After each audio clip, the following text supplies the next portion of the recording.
Hello दोस्तों, आज हम करंट अफेयर्स के जून महीने के कुछ क्वेश्चंस लेकर आपके सामने हाजिर हुए हैं।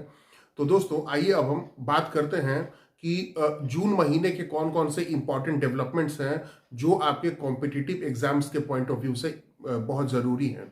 तो चलिए हम ज़्यादा वक्त लिए बिना पहले सवाल से शुरुआत करते हैं। लेकिन दोस्तों आपसे हमारा ये रिक्वेस्ट है कि जल्दी से हमारे इस चैनल को लाइक कर लीजिए, सब्सक्राइब करिए और ज़्यादा से ज़्यादा शेयर करिए ताकि हम आपके लिए और बेहतर वीडियोस बना सकें। तो इसे शुरू में ही लाइक कर दीजिए ताकि बीच में आपको कोई तरह का व्यवधान नहीं हो। और चलिए अब हम शुरुआत करते हैं पहले सवाल से। हम सभी सवालों को बढ़िया से एक्सप्लेन करके ही आगे बढ़ेंगे। तो चलिए हमारा पहला सवाल है, पहला है विश्व आर्थिक मंच यानी वर्ल्ड इकोनॉमिक फोरम। हम ये डेवलपमेंट, हम इसके बारे में आपको विस्तार से बताएंगे कि वर्ल्ड इकोनॉमिक फोरम है क्या। तो विश्व आर्थिक मंच या वर्ल्ड इकोनॉमिक फोरम द्वारा जेंडर गैप रिपोर्ट जारी किया जाता है। ये देखिए, वर्ल्ड इकोनॉमिक फोरम 70 के दशक में एक गैर सरकारी संगठन के तौर पे इसकी स्थापना की गई थी और इसका उद्देश्य है कि दुनिया के देशों के सरकारों के ऊपर दबाव डालना ताकि एक बेहतर व्यापारिक माहौल पैदा किया जा सके और उस व्यापारिक माहौल में जनता और आम लोगों की बेहतर भागीदारी भी सुनिश्चित की जा सके। तो इसके लिए वर्ल्ड इकोनॉमिक फोरम की स्थापना की गई थी 70 के दशक में। ये एक गैर सरकारी मंच है। तो विश्व आर्थिक मंच के द्वारा जेंडर गैप रिपोर्ट जारी किया जाता है। अब इस जेंडर गैप रिपोर्ट में क्या होता है कि दो ही जेंडर आमतौर पे होते हैं, हालांकि एक थर्ड जेंडर भी होता है, लेकिन मुख्य तौर पे दो जेंडर होते हैं, मेल और फीमेल। और इनके बीच किन देशों में ज्यादा डिस्क्रिमिनेशन है यानी भेदभाव है, इसका अध्ययन करके और विश्व आर्थिक मंच यानी वर्ल्ड इकोनॉमिक फोरम एक रिपोर्ट तैयार करता है। और इस मामले में जो 2023 का रिपोर्ट आया है, लिंग समानता के मामले में 2023 में 146 देशों की सूची में भारत का स्थान 127वां है। यानी भारत में जो जेंडर गैप है वह, उसका दायरा ज्यादा चौड़ा है। यानी यहां पर असमानता ज्यादा है और समानता के अवसर उतने नहीं है जितने कि विकसित देशों में है। भारत से आगे 126 देश हैं जहां पर कि जेंडर के मामले में माहौल भारत की तुलना में बेहतर है। तो लिंग समानता के मामले में 2023 में 146 देशों की सूची में भारत का स्थान कौन सा है? 127वां। यानी भारत की स्थिति लिंग समानता के मामले में अच्छा नहीं है। यानी स्त्री और पुरुष के जो अपने अधिकार हैं, दोनों की अपनी स्वतंत्रता है और दोनों की तरक्की के जो अवसर हैं समान रूप से प्राप्त नहीं है। पुरुषों को ज्यादा अधिकार प्राप्त है महिलाओं की तुलना में। यही है लिंग समानता। और इसी लिंग समानता के मामले में 2023 में भारत का स्थान 127वां है, ये याद रखिएगा। विश्व आर्थिक मंच के बारे में बार बार आएगा। ये कई चीजों का अध्ययन करता है, इकोनॉमी से लेकर के और सोशल पैरामीटर्स को ये स्टडी करता है। अगला है गोवा डिक्लेरेशन यानी गोवा उद्घोषणा। इसका संबंध किस चीज से है, किस विषय से है? तो टूरिज्म से है। आप जानते हैं कि भारत में जो इंपॉर्टेंट टूरिस्ट स्पॉट्स हैं उसमें गोवा काफी महत्वपूर्ण स्थान रखता है। तो गोवा में इन दिनों समझिए कि पूरे भारत भर में G20 देश जो हैं, उन G20 देशों के प्रतिनिधि भारत के अलग अलग शहरों में, प्रमुख शहरों में मीटिंग कर रहे हैं, बैठकें कर रहे हैं अलग अलग विषयों पर।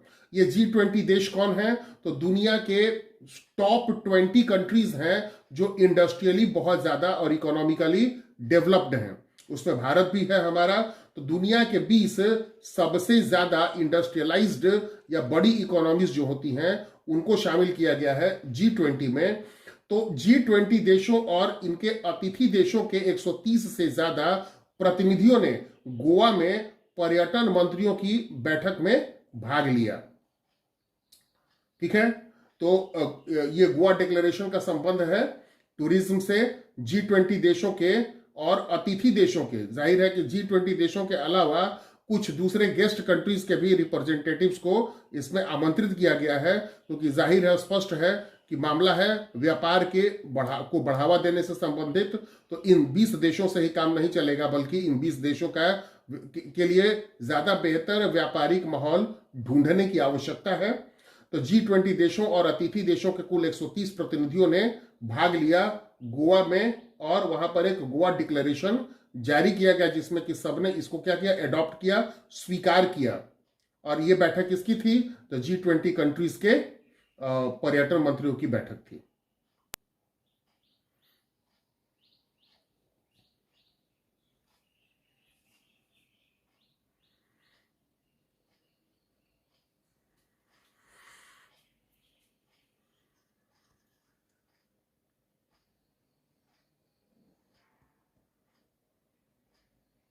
दोस्तों अगला प्रश्न है कि एक खास किस्म का चावल नॉर्थ ईस्ट में उगाया जाता है, उस चावल का नाम है जोहा राइस, JOHA, जोहा RICE, राइस।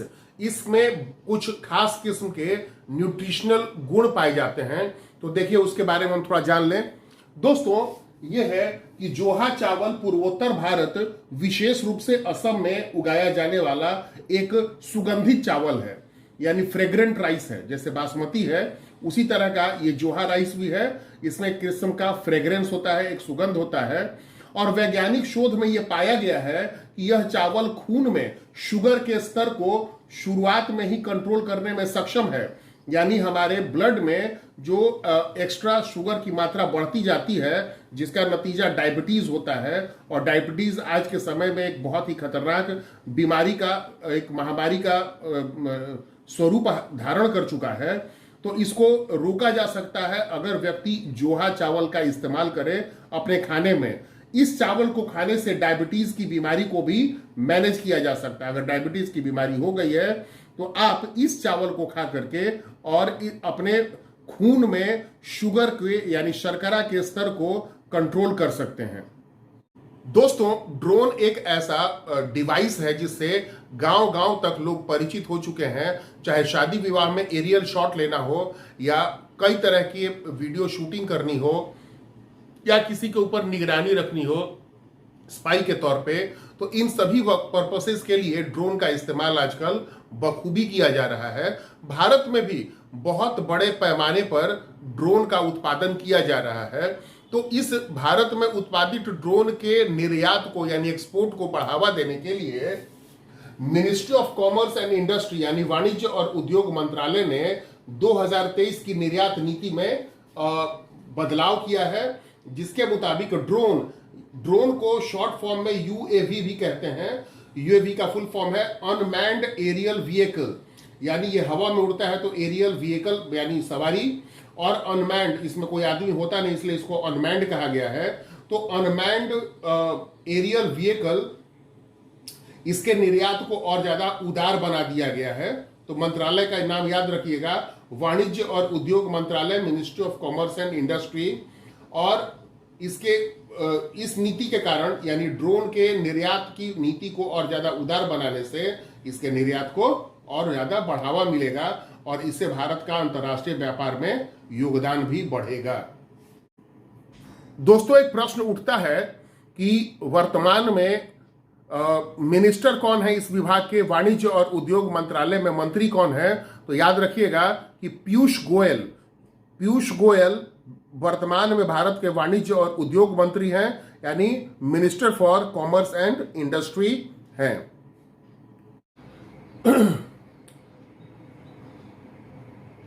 दोस्तों हाल ही में विश्व में खनिज सुरक्षा साझेदारी यानी मिनरल्स सिक्योरिटी पार्टनरशिप, यानी एक सिक्योर तरीके से मिनरल्स को एक्सट्रैक्ट करना धरती के नीचे से, इसके लिए ये एक पार्टनरशिप तंत्र है, यानी एक साझेदारी तंत्र है।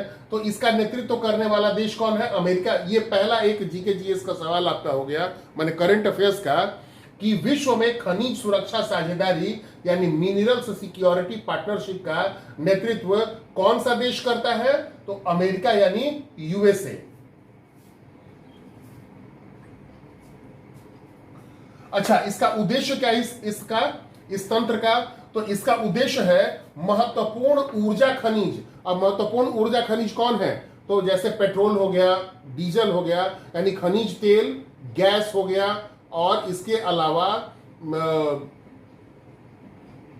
रेडियो एक्टिव जैसे यूरेनियम, जिससे कि परमाणु ऊर्जा निर्मित होता है, तो यूरेनियम, पेट्रोलियम प्रोडक्ट्स, गैस, ये तमाम जो महत्वपूर्ण ऊर्जा खनिज हैं, तो उनके एक्सट्रैक्शन के लिए, उनके उत्खनन के लिए लचीला यानी एक उदार, लचीला मतलब उदार और पर्यावरण अनुकूल का मतलब है इको फ्रेंडली वैश्विक विकास फास्ट ट्रैक विकसित करना।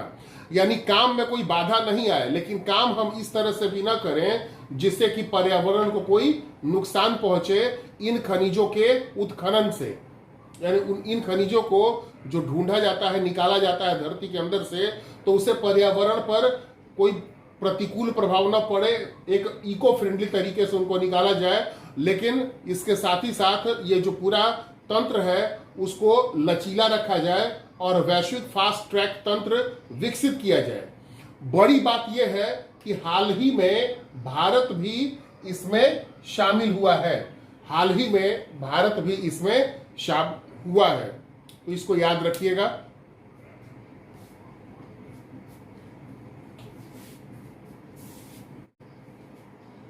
दोस्तों, एक मेमोरियल है, उसका नाम है हेलियोपोलिस मेमोरियल, HELIOPOLIS,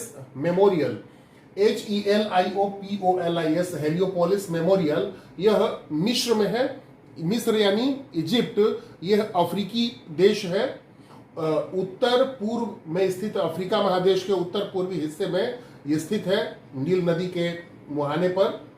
तो यह उत्तर पूर्वी अफ्रीकी देश है मिस्र, और वहीं की राजधानी काहिरा शहर में यह एक कब्रिस्तान है जिसको कि मेमोरियल का दर्जा प्राप्त है। मिस्र की राजधानी काहिरा शहर में यह कब्रिस्तान है जिसे मेमोरियल का दर्जा प्राप्त है। यहां उन 4000 भारतीय सैनिकों के कब्र हैं। इस जगह पे उन 4000 भारतीय सैनिकों के कब्र हैं जो प्रथम विश्व युद्ध में मिस्र और फिलिस्तीन में शहीद हुए थे। हाल ही में प्रधानमंत्री नरेंद्र मोदी ने यहां दौरा करके और शहीद भारतीयों को श्रद्धांजलि दी। तो दोस्तों, ये एक महत्वपूर्ण प्रश्न है, इसको याद रखिएगा कि हाल में प्रधानमंत्री नरेंद्र मोदी ने इस क्षेत्र का दौरा करके और क्या किया है, तो उन्होंने उन शहीद सैनिकों को जो प्रथम विश्व युद्ध में इस क्षेत्र में लड़ते हुए मारे गए थे, जानते हैं कि ब्रिटिश सेना का बहुत बड़ा हिस्सा ऐसा था जिसमें कि भारतीय सैनिक भी थे।